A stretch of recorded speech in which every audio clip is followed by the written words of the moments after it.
Hello and welcome to an episode of Historically Marked. I am Jason, and this is another Historic National Road episode. This time I'm in New Concord, Ohio, and yes, it is mostly famous as the hometown of the astronaut John Glenn. I'll be going to his house, and I'm just going to tell you this up front, I'm not going to be going in, so don't expect a museum visit, unfortunately, but I'll show you around the place and tell you a little bit about Mr. Glenn. But I'm also going to show you Harper Cabin, as well as New Concord's place on the Historic National Road. Here we go. So that is the Village Hall. That's also the police station, apparently, because there's a lot of police cars parked right there. And it was founded in 1828, the Village New Concord. Here's one of the old-fashioned Ohio historical markers. Home of Muskingum College and John Glenn Jr., first American to orbit the Earth. You got it. And the university is just literally right there. That's the entrance, all across the street. You want to borrow a book? All right, the Historic National Road in Ohio. In 1827, construction of the National Road began through Muskingum County, and the Scotch-Irish settlement that became New Concord was laid out on March 24th, 1828 by Judge David Finlay. Judge Finlay, born in Belfast, Ireland in 1762, and his 6 sons carved out farms from the area that is now Interstate 70 to John Glenn High School. They built log cabins, a carding mill, a tobacco warehouse, and a distillery. Prior to building the National Road, the greatest problem of these pioneers was getting crops to market.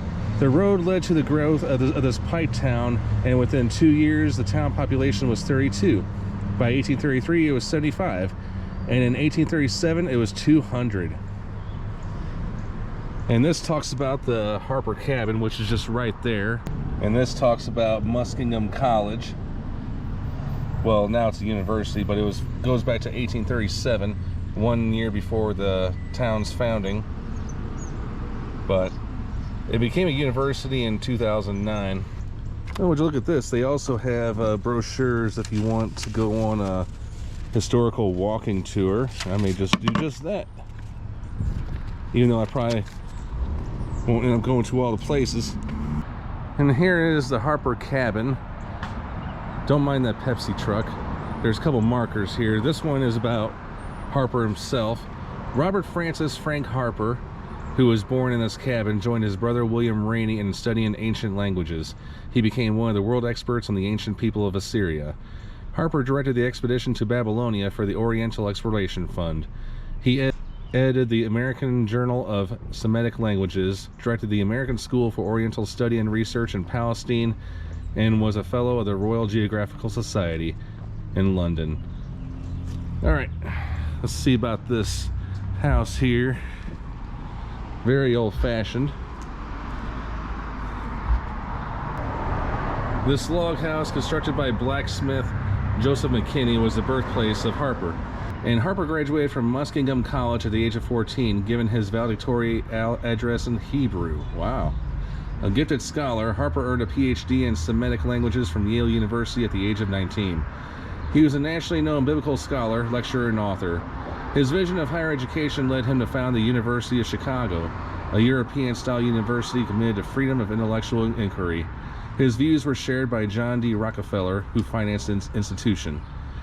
Harper served as president of the University of Chicago from 1891 until his death in 1906. Very interesting. All right, here's a wide shot of the cabin. Unfortunately, I can't go across the street because, again, that Pepsi truck's in the way. I'm sorry to say. I know he's got a job to do.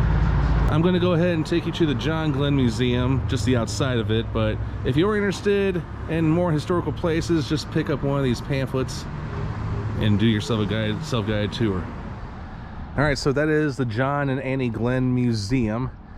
And even though Annie never lived here, there is a room dedicated to a lot of her work, a lot of her stuff in there too. And as far as the museum, I am not able to go in because they are temporarily closed. Just like that one place I was just at, the Zane National Road Museum, they are only open from May to October, and it's April 2024. So yeah, believe me, I mean, I can't even buy a souvenir here just to say that I've been to this place. But nonetheless, I can still look around, get a selfie of the place, and browse this historical marker right here that was put up by the Ohio National Road Association. And you know, it's funny because I learned in grade school, I don't know about the rest of you, but John Glenn, we learned, was the first American in space. Nowadays, he was one of them. But nonetheless, he's a very positive historical figure, and he is, without doubt, one of Ohio's favorite sons. He is featured on a painting inside the Ohio State Capitol. But this is a little bit obviously outdated because this was put up when John Glenn was still alive. But John Glenn Jr. was a retired U.S. Marine Corps pilot, astronaut, and U.S. Senator. He was born in Cambridge, Ohio on July 18th, 1921, and moved to New Concord when he was 2. On February 20th, 1962, Glenn flew on the Friendship 7 space mission, becoming the first American to orbit the Earth and the 5th person in space. In 1965, Glenn retired from the military and resigned from NASA so he could be eligible to stand for election to public office.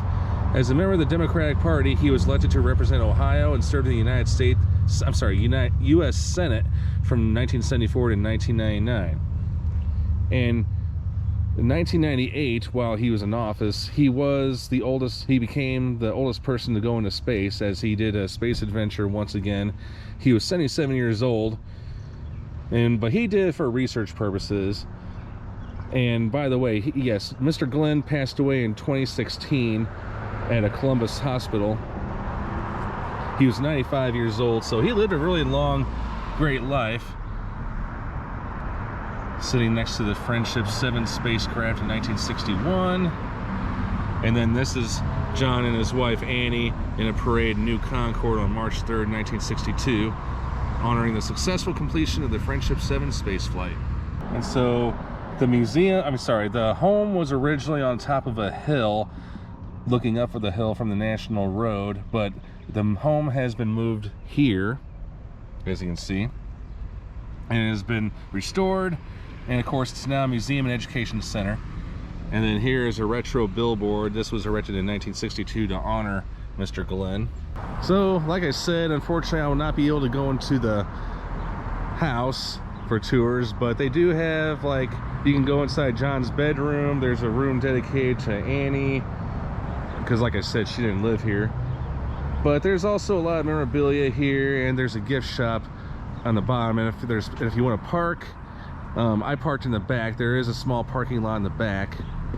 So one of these days, maybe I'll make it out here. I mean, I'm not much of a scientist or into NASA or space travel, but John Glenn is an American icon no matter what. All right, thanks so much for tuning into this episode of Historically Marked. I am Jason, just right in front of the John Glenn Museum and House in New Concord, Ohio. All right, continuing on the historic National Road to see you in the next episode.